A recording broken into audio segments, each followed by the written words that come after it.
On attaque tout de suite cette exposition sur le toucher par la traversée du tunnel caressant. Alors en fait, ce sont des gants en plastoc qui sont supposés reproduire les pieds de vache. Pourquoi les pieds de vache? Eh bien parce qu'en fait, quand on est bébé, on a besoin de lait, mais on a aussi besoin d'être caressé, d'être touché. Et même un bébé qui n'est pas caressé, qui n'est pas touché, peut aller jusqu'à dépérir. Alors on y va, on se gonfle dans les caresses, on se fait des papouilles dans le plastique. Et on se dit vive le toucher, c'est très important. On touche par l'intermédiaire de notre peau. On en a environ 2 mètres carrés sur soi. Et figurez-vous que toutes les parties ne sont pas aussi sensibles que les autres. Alors, pour retranscrire tout ça, on a un type, c'est l'homonculus. Regardez, voilà, plus c'est sensible, plus c'est gros. Et vous voyez, l'homonculus, il a vraiment une grosse paire de mains, hein, parce que les mains sont très sensibles. Hein, on voit bien qu'il a une grosse paire de mains.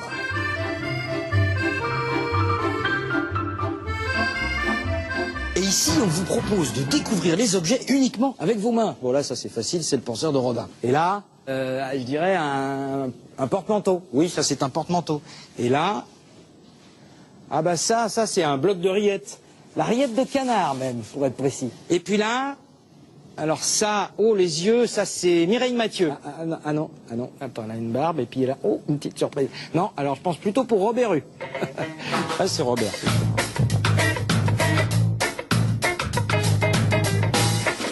Évidemment, quand on touche, parfois, ça peut faire mal. Et vous allez faire l'expérience du fakir. Et là...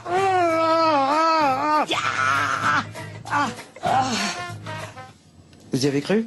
Mais non, c'est du pipeau. En fait, les clous sont tellement bien répartis que c'est comme si vous étiez dans un sofa. Tranquille, Émile. Plus il y a de clous, moins ça fait mal.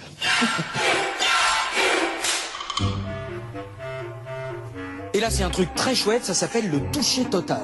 En fait, vous allez prendre une empreinte de votre corps, comme ça, vous mettez les pieds, et hop. Et derrière, vous avez votre empreinte, exactement comme... Oh, pas tant que ça, quand même, hein. Ça triche un peu, ce truc, en fait. C'est pas très bien foutu, hein.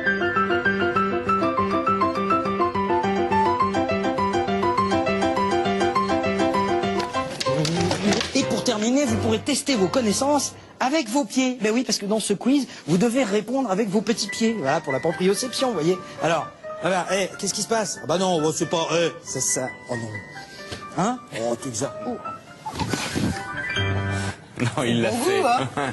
C'est très bon. Ce qu'il y a de vraiment exceptionnel dans cette exposition au Palais de la Découverte, c'est que vous pouvez y aller avec vos enfants. C'est-à-dire que ces expériences-là, notamment celle du fakir, où Charlotte me disait oui, alors évidemment c'est truqué, hein. C'est truqué parce que ce sont des clous en caoutchouc. Eh bien non, Charlotte.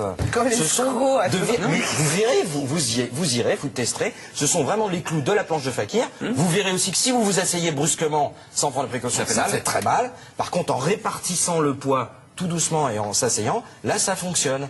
Et il y a plein d'autres expériences comme ça à faire et à faire avec les dubitatifs. Ben, Charlotte, je vous conseille d'y aller avec vos enfants et vous verrez non seulement en plus on s'amuse parce qu'il y a vraiment une dimension très ludique, mais on apprend énormément de choses sur ce sens un tout petit peu ignoré qui est quand même assez fondamental du toucher. C'est jusqu'au 31 mars au Palais de la Découverte. Si vous passez par là, franchement, ça vaut le détour. Même les tout petits, hein, on peut les emmener à partir de 4-5 ans, à mon avis. C'est bon. Sur le truc du fakir, là, sans problème. Sur le truc du fakir, sur l'igloo, sur le théâtre de Long, parce qu'il y a aussi une enquête policière à faire dans le noir. Ah oui. Oui, comme vous me parliez de ce au Futuroscope, hein, de cette attraction qui a été faite avec des non-voyants. Bah là, c'est pareil, il y a un théâtre dans le noir, et vous n'avez que votre sens du toucher pour résoudre une énigme. Donc c'est vraiment très intéressant, il faut y aller.